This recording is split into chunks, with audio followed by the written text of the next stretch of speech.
Now, to the work before us in the House. Millions of Americans just returned from Thanksgiving on a holiday where they watched get more expensive every year under Joe Biden. His policies sent prices on gas, groceries, and everyday essentials through the roof. While things aren't fully back to normal, families are finally feeling relief this year because of the Republican affordability agenda. Thanksgiving costs were down 5% this year. Turkey dropped 16%, and gas prices hit a 4-year low, making it easier for families to gather. But we're not done. This week, House Republicans are taking direct aim at Washington's red tape that is crushing small businesses and draining household budgets.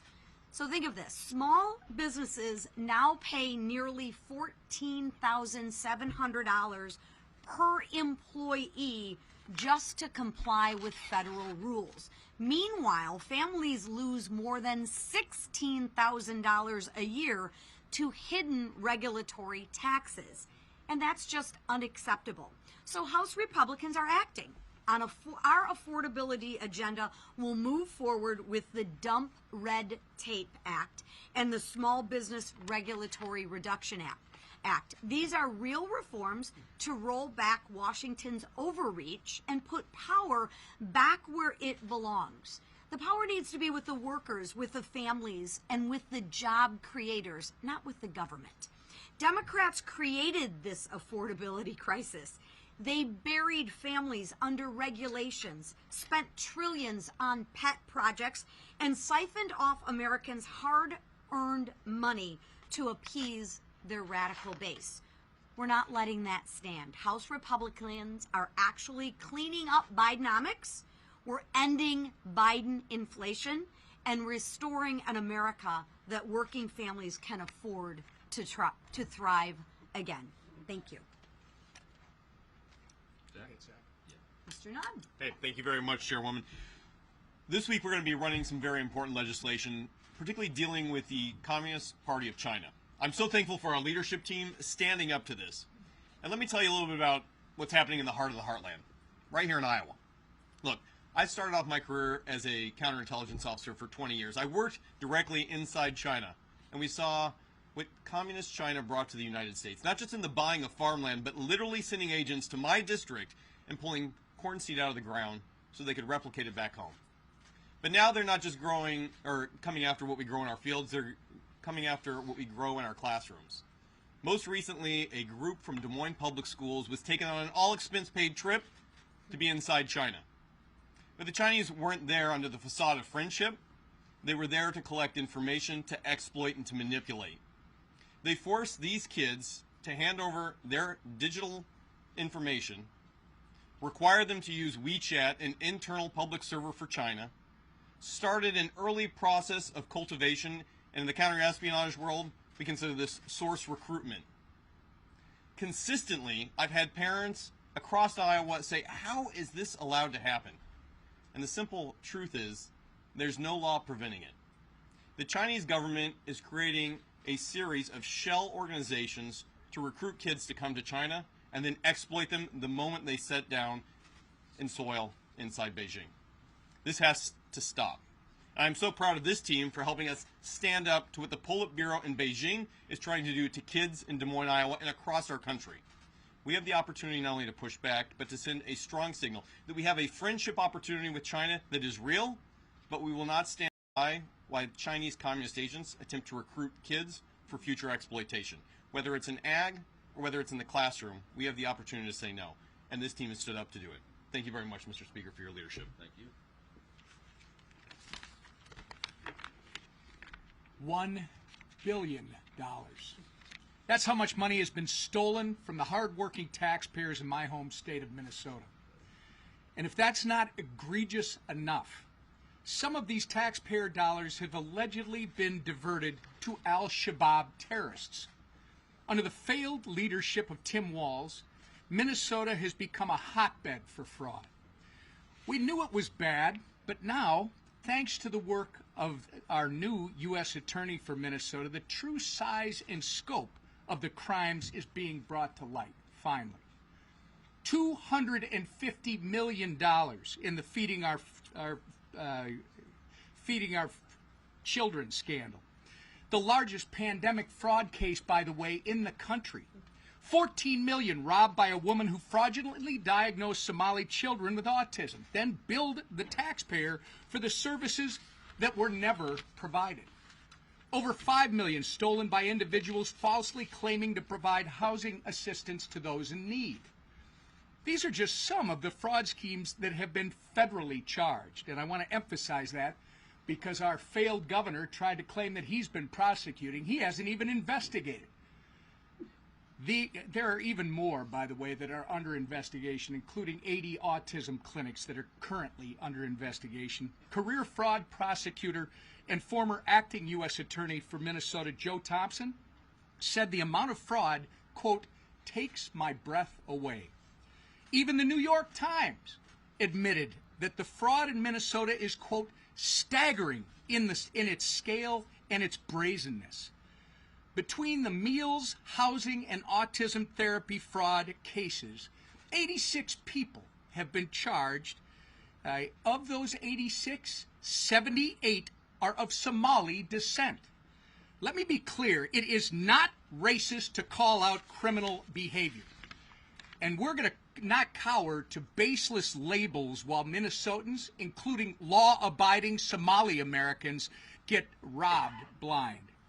While Tim Walz refuses to take accountability for the fraud he created and enabled, President Trump is committed to justice for the crimes against the taxpayers of Minnesota, and I am too. I want to thank Treasury Secretary Scott Bessent for launching an investigation into this important issue. Minnesotans deserve answers and accountability, and we're not going to rest until they get both. And thank God for President Trump raising this because no one was covering it. We've been sounding the alarm on this fraud for over 3 years. No one in this room and no one back at home was reporting how bad this is. Finally, because of our president raising the issue, people are talking about it. And I'd be remiss if I didn't mention before I left what our conference chair talked about when we started. My wife Jackie and I are praying for the family of Sarah Bergstrom as they grieve this infuriating and unfathomable loss. We're also praying for Andrew Wolf as he continues to fight for his life. These two guardsmen are heroes who answered the call to keep this city safe. Justice must be executed swiftly for this heinous and targeted act. And with that, I yield to the leader. Thank you, Whip.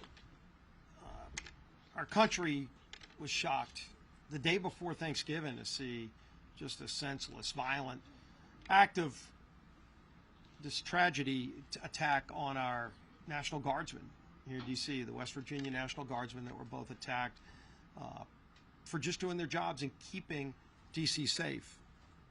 I, too, want to extend my prayers and sympathy to Sarah Bergstrom's family for the horrible loss of her life and just senseless loss of life for such a young girl with great promise. And then, of course, Andrew Wolf, who is still at the hospital fighting for his life from the gunshot wounds that he suffered. And we keep him in our prayers, his family as well, and pray that he is able to recover and come back. And I know the people of West Virginia share that. The people of America share those prayers. This week we have a number of bills we're bringing to the floor to continue to address some of the problems that were created by the Biden administration that drove up inflation, that drove up higher costs. We saw so many ridiculous rules and regulations that added cost to the products we buy, our small businesses that were under attack. And so this week we're bringing a number of bills to reduce those regulatory attacks on small businesses. Giving small businesses relief also gives families relief in terms of lower costs. We're going to bring more bills that came out of the Education Committee to take on what is happening in our universities and our schools where the Chinese Communist Party tries to move Confucius Institutes into our schools, teaching our children, trying to put communist ideas into our children in our schools. And so we're going to continue to have more transparency and prohibit that kind of money coming in from China to our schools. We're bringing the SCORE Act to give some structure. Over the years, you've seen lawsuits erode the ability for the NCAA to even police college athletics, to the point where now it's the wild, wild west. There are no rules in place, no structure. You have people that can play until they're 26 years old in college athletics. You don't have any protections for a lot of the student athletes. And so we first restore the ability for policing through the NCAA. Congress won't be doing the regulations. It will be the NCAA having the ability to police college athletics again. We also protect women's sports. We protect Olympic sports by ensuring that you have an equal number of women's sports to men's sports, that you have a minimum number of sports, so that a lot of the Olympic sports that are so important to our country, as we see the Olympics coming up here again. In many cases, our Olympians come from the college ranks, and so we protect that too. And again, just putting structure in place for what is right now wild, wild west atmosphere.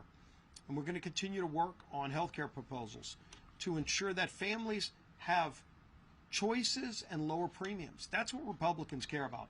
Democrats have never cared about that since they passed the Affordable Care Act and all the broken promises and lies that went with it. If you like what you have, you can keep it. Probably the most broken promise in all of politics, where millions of families lost the good health care plans that they liked because of the Affordable Care Act. And of course, there's nothing affordable about the Affordable Care Act. All we've seen is increased cost, 80% premium increases. Democrats just concerned about bailing out insurance companies who get record profits while families see higher premiums because of that failed law. What we want to do is give families options, lower premiums for families. And again, we've brought some bills to the floor already. We're going to keep bringing bills to the floor to do those two things, to lower premiums for families and give them options so that they can get what's best for their families. They don't have to be enforced into a plan that the government tells them they have to be in, that's too expensive for them and doesn't work for their family. They can buy whatever they want that makes sense for them and for their family. So we're going to continue to work on that too as we move an aggressive agenda, and that agenda is led by our Speaker, Mike Johnson. Thank you, Mr. Leader, this leadership team, Colonel Nunn, for being here with us this morning. There is a lot going on, and we want to give you some updates on things.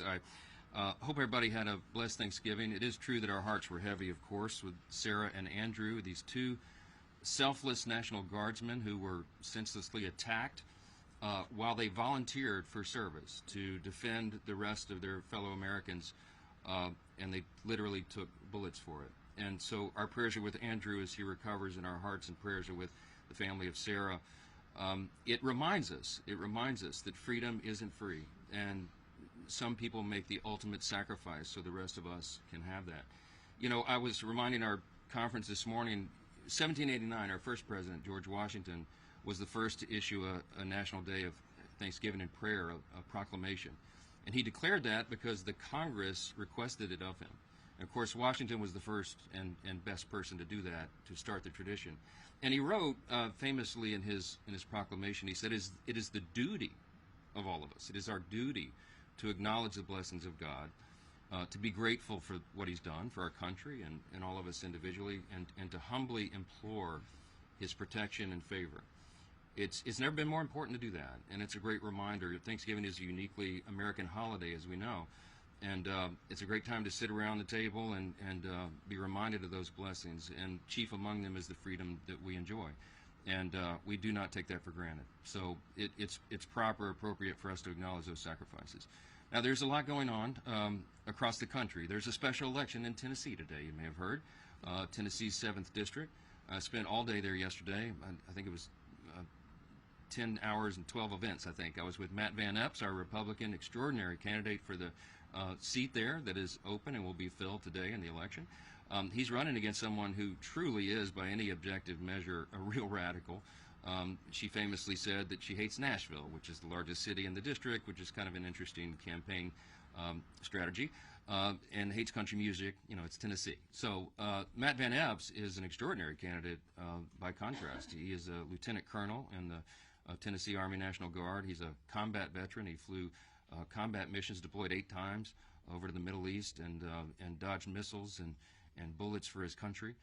He worked in Tennessee state government and is a highly capable, competent, calm, common sense conservative. He's exactly what that district needs. We're excited for him, devoted husband and father, America First patriot. So hey, if you're in Tennessee's 7th District, Nashville, and 14 counties, go vote today. It matters. Special elections are strange animals, and anything can happen. And when you're in a deep red district, sometimes people assume that the Republican, the conservative will win, and you cannot assume that because anything can happen. So we encourage everybody to go out there and make that happen.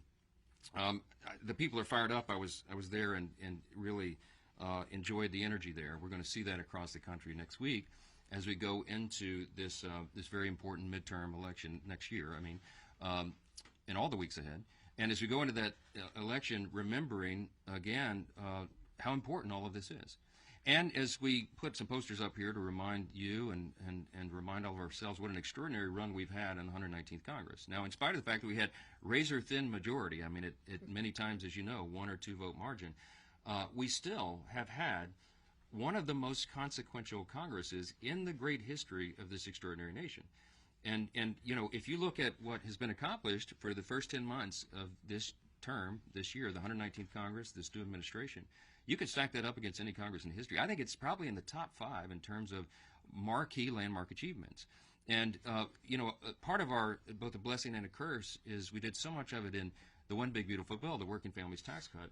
There's so much to talk about. It's as if it just got brushed aside. But the component pieces of that is some of the most nation-shaping, productive, pro-growth policies that have ever occurred to help all Americans. And we look forward to all the provisions of that bill being implemented beginning really in earnest in the first part of the year, and so the first quarter, second quarter will be a very different scenario.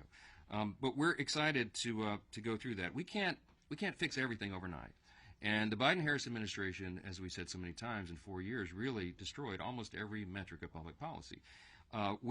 Don't go flip a switch to do that. It takes some time, and we've been working earnestly and around the clock to do that, to work on solutions, to solve all those problems, and to make government more efficient and effective and responsive.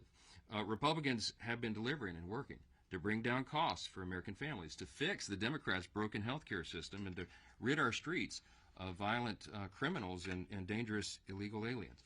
All this has been our goal since January, and we've been delivering. And as the year comes to an end, we started to reflect upon what we've done in that first 10 months and ultimately the first 12 months, and it's really something. The Working Families Tax Cut, let me just tell you some of the components of that, because people seem to have forgotten.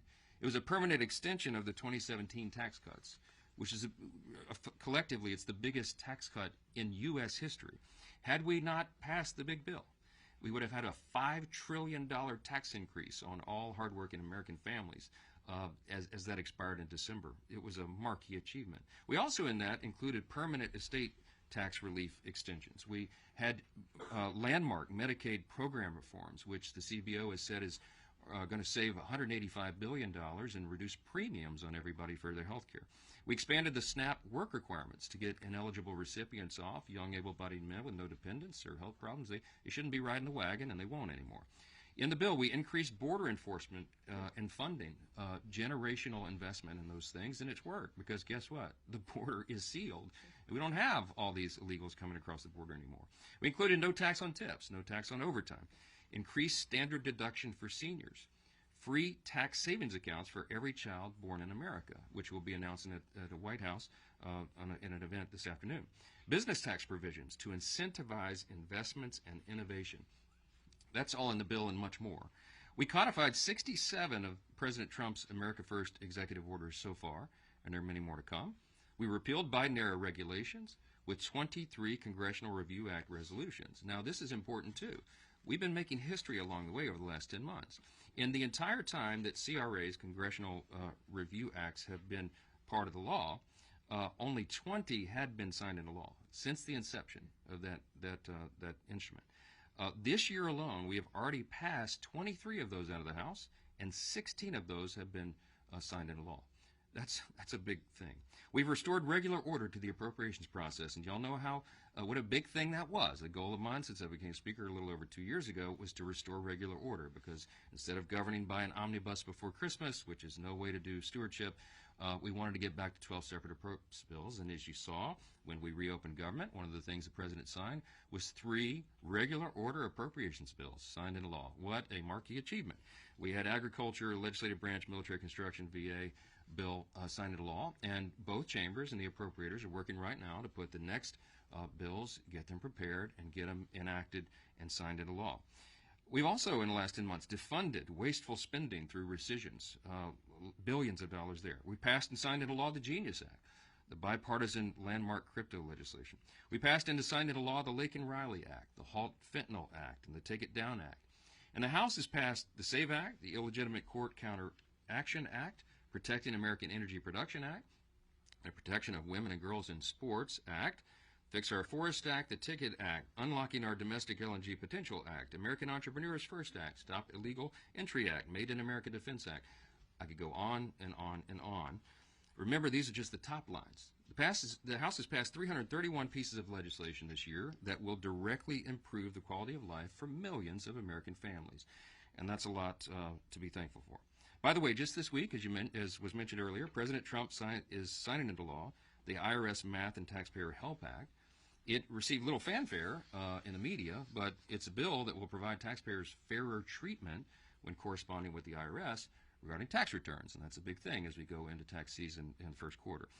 It's the type of work that House Republicans are doing here every day in these halls. We're working on real solutions to real problems for our constituents. As I mentioned, the Working Families Tax Code, if we were just to go through every provision of that bill that's going to make life easier and safer and more affordable for American families, we would be here until Christmas. So I'm not going to do that for you. But we're not going to rest on our laurels, okay? The American people delivered a clear mandate last fall for us to fix everything. And we're going to sprint through the finish line next November. We'll be adding a new member. I expect Matt Van Epps is going to win that election today. And we will bring our freshman class of Republicans up to the number of 36, adding another vote to that margin every single day, and we'll keep working. We're more confident than ever that the Working Families Tax Cut provisions are implemented as that happens in the first quarter, second quarter. American families begin to receive financial relief. Republicans are not just going to hold on to the majority. We're going to grow it. And over the next weeks and months, House Republicans will advance legislation to continue to bring down the cost of health care for working families, to ensure our fighting force remains the most lethal and the best prepared in the world, and to fully fund the government for the upcoming fiscal year in a responsible way while maintaining good stewardship of taxpayer resources. This week, as the leader mentioned, we'll pass legislation to reduce the regulatory burden on small businesses further, to keep the Chinese Communist Party out of America's classrooms. That's a big and important endeavor. And to establish a landmark nationwide NIL framework for collegiate athletics and empower student athletes to maximize their college experience. Despite the unrelenting stream of palace intrigue stories that fill the pages of your publications, House Republicans remain united and focused on delivering results for our constituents. That's how we've gotten this done. That's how we'll continue to do it. And that will be happening in earnest in the weeks and months to come. So we'll take a few questions if you have them. Okay. You're so eager. I got to get it. We have a relationship at this point. First off, happy Thanksgiving as well. But quick question: what are your thoughts about, and not related to the Minnesota welfare scandal, but specifically, what are your thoughts about President Trump calling Governor Walz retarded? Well, look, that's not the word that I would choose. I think his reaction was probably a spontaneous one to the enormous amount of fraud that was announced there. We're thinking it may be, could be $2 billion. Congressman Emmer, of course, represents that state, and it is an outrage. And we're told that this was funding terrorist organizations in Somalia, and so it's a lot to look into. I mean, all of us, when we heard the news, we reacted in different ways, and you know, that's not the word I would choose, but I think everybody understands how absurd and crazy that is, and how Congress has an immediate obligation to look into it, and the administration is as well, and we're going to get down to the bottom of that. Governor Walz appears to have a lot to answer for, so it was a really stupid thing. Thank you so much, Mr. Speaker. You talked a lot about your accomplishments, and one you didn't mention is the SAVE Act, which the House has passed twice. It's still awaiting action in the Senate for some reason. But many are still asking when an in-person, same-day, hand-counted paper ballot measure will be passed, and will that be done in time for the 2026 election? Yeah, I've been asking that myself. I think that would be a really important measure to eliminate fraud in elections. And there is some element of fraud in every election. We all know that. And we have a duty as lawmakers to prevent as much of that as is humanly possible. The SAVE Act has been a big priority of ours. I think I did mention it in the list, but it was so long. I certainly intended to. It's an important measure, and we would certainly love to get that signed into law. We need a little help in the Senate, of course, to do that. We don't have control over all elections. The states in our system, as you know, have a lot of responsibility over that, and that is federalism. We support that. The states have that in their jurisdiction of authority. We don't want to federalize all elections because that could open up a whole other can of worms. But with regard to federal elections, at least, elections for Congress and Senate, we do have some say. And so the SAVE Act would be an effort to ensure that we eliminate as much fraud as possible. I've obviously been a big champion. I was a co-author of it before I became Speaker. We've been working on this, and we'll continue to try to get it done. So it's a big priority. Yes, ma'am. Mr. Speaker, Yes, Mr. Speaker, yes, ma'am. Mr. Speaker. Yes, ma'am. Yes. Thank you, Mr. Speaker. Elise Stefanik wrote on social media this morning that you are protecting the deep state by not including a provision in the Intelligence Authorization Act. What's your reaction to this claim, and why is House Republican leadership not united on this? Well, all of that is false. I don't exactly know why Elise won't just call me. I texted her yesterday. She's upset that one of her provisions is not being made, I think, into the NDAA. I explained to her on a text message as soon as I heard this yesterday. I was campaigning in Tennessee, and I wrote her and I said, what are you talking about? This hasn't even made it to my level. The way regular order works is, and I think she should know this, we'll be talking about it, I'm sure, today. The way this works is that it has to go through committees of jurisdiction if it will be attached to the NDAA. And this provision that she's working on, I think, is under the jurisdiction of judiciary. And so there's a four corners engagement and agreement that's required. You all know how this works. The two chairs and the two ranking members of the committees of jurisdiction, which would be judiciary and the House and Senate, all have to agree, or at least 3 out of 4 have to agree. It's typically unanimous to make sure that it makes it onto the bill. Well, in this case, I found out last night, this wasn't even on my radar, that apparently didn't happen. I haven't even talked to those chairmen. I haven't had time because I got in late last night. But apparently those 4, the 2 chairs and the 2 rankers in both chambers did not agree, and so that provision was dropped out of the NDAA. It doesn't mean it can't become law or even that is a final decision.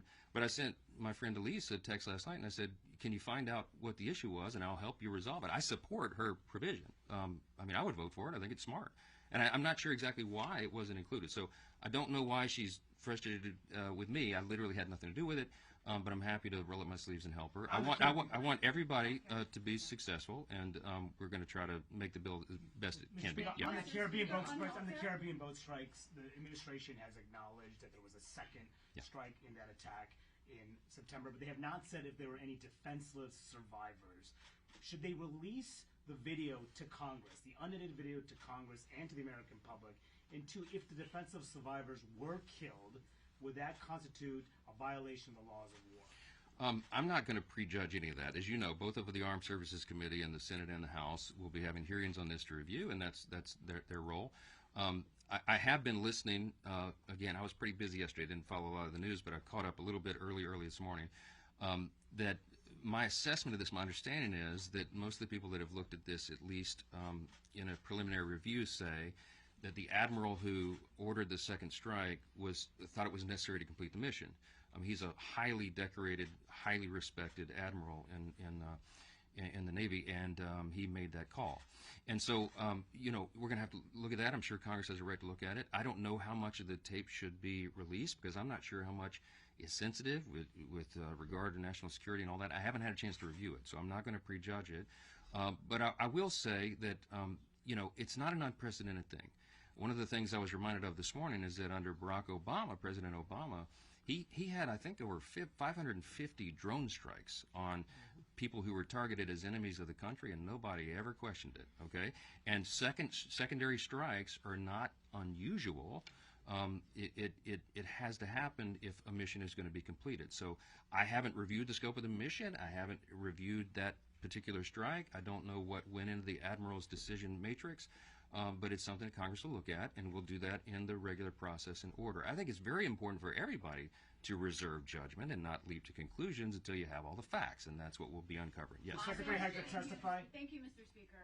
The first note's a little bit self-serving. It's Giving Tuesday, and so just asking everyone to consider perhaps public television among the many worthy charities. Louisiana Public Television, one of the best.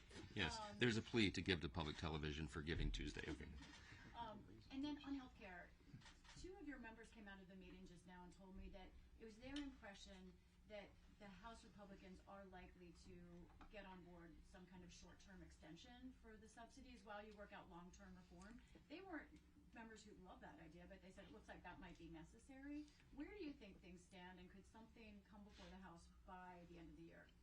I don't know who you talked to, but they might have left early. I was up there for quite a bit today. We were talking about a lot of issues, and what I said, we didn't commit to that. What I said is, when you have, this is just practical, okay? When you have a razor-thin majority, which we have, this is not like the old days. You know, in the old days, they had 30, 40-seat majorities, and so 4 leaders could go in a back room, create the agenda, and hoist it upon everybody and say, this is what you're doing. And if 20 or 25 people disagreed, he said, so what? Go jump in the Potomac. We're moving forward. Okay, it doesn't work that way, right? And when in an era of small margins, I literally have to get almost every person in the room on board. Now, healthcare is a very complex issue. And I don't want to point this out. Look, it is not the Republicans who broke American healthcare. Next week, we'll go into this in real detail, and I'll show you the whole timeline. The Democrats broke healthcare, okay? When they created the Unaffordable Care Act 15 years ago, they promised you that everybody could keep your plan, keep your doctor if you want it, and that your premiums would be reduced on average by $2,500. Exactly the opposite was the truth, and premiums have risen in some cases 60, 80% over that time. They broke the system, and every time the Democrats have gone in to try to subsidize the broken system, they've spent more and more taxpayer dollars, and they've been wasted. The COVID-era subsidy only affects 7% of Americans, okay? All this hullabaloo is over 7%. Now, every American, 100% of Americans need their health care costs to come down. Republicans have ideas to do that. Now, what I've got to do is build consensus deliberately around the best ideas, and we've been working on that. The majority leader has been quarterbacking this effort with the chairman of the committees of jurisdiction, with the Docs Caucus, and with individual members who this is their passion, and they really spend a lot of time thinking and working on it.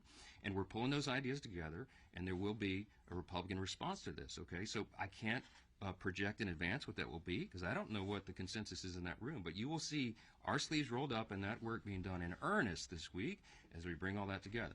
I told everybody we are going to respond. We understand the need of bringing down healthcare costs and at the same time raising access to care and quality of care. The Republican Party is the party that can do that. The Democrats have demonstrated for 15 years they broke the system and they keep doubling down on the broken system, okay?